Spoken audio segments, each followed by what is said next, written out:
Here is a warning. Joint accounts with children can cause big family problems. Hello, I'm Bill Peterson, Minnesota estate planning attorney.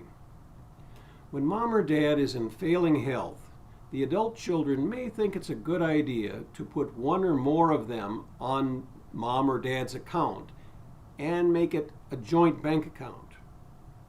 The idea is that the designated child can then deposit the parents' income, pay their bills, and divide up the funds in the accounts between the siblings when mom or dad dies. This can be a very dangerous thing to do, as shown by a recent Minnesota Supreme Court case.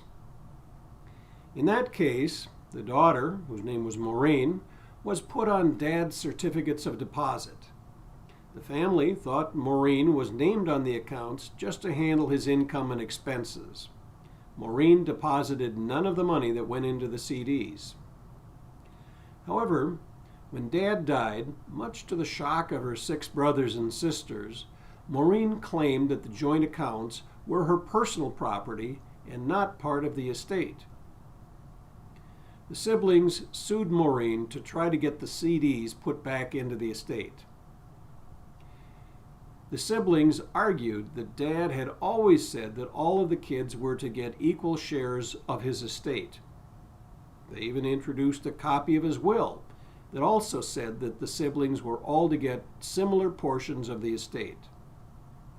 Now, the matter went before a jury, and the jury listened to all of the evidence and concluded that Dad wanted all of the siblings to share equally. From that, the judge concluded that Maureen should put back the certificates of deposit back into the estate. Now, the case went up to the Minnesota Court of Appeals and ultimately to the Minnesota Supreme Court. Now, the High Court ruled that Dad had never said or written anything that specifically said that the CDs belonged to all the children.